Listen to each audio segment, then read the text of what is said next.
Gampung Stui, Kecamatan Baitur Rahman, Kota Banda Aceh memiliki tim relawan penanggulangan COVID-19 di tingkat kampung. Posko yang berada di depan kantor pemerintahan kampung ini dilengkapi dengan SOP yang sudah ditetapkan oleh pemerintah dan standar WHO. Setiap warga yang ingin mengurus surat menyurat tentu harus menjalani pemeriksaan, mulai dari kondisi suhu tubuh, dan diwajibkan untuk mencuci tangan sebelum dilayani oleh staf kantor kecil.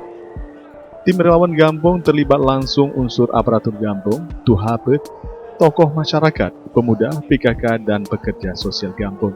Sementara itu di dalam wilayah Kecamatan Baitur Rahman sudah membentuk tim relawan. Untuk saat ini baru ada 4 kampung yang sudah memiliki tim relawan dari 10 kampung. Persiapan kampung yang pertama kita di Baitur Rahman sudah bergerak lebih awal sebenarnya sebelum keluarnya SI Mendes, kita sudah mengacu pada instruksi wali kota untuk membentuk tim relawan kecamatan, kemudian kita instruksikan kampung untuk membentuk tim kampung. Alhamdulillah sudah berjalan di awal-awal.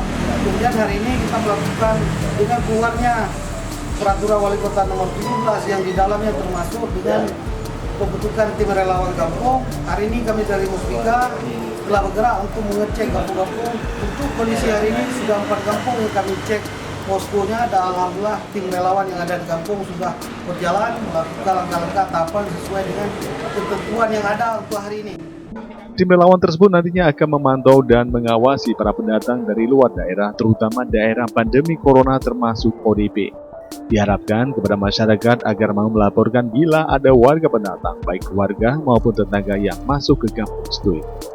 Di samping itu juga bagi orang yang sudah dinyatakan sebagai ODP atau orang dalam pengawasan untuk dapat melakukan isolasi mandiri selama 14 hari di rumah melalui standar yang sudah ditetapkan oleh pemerintah.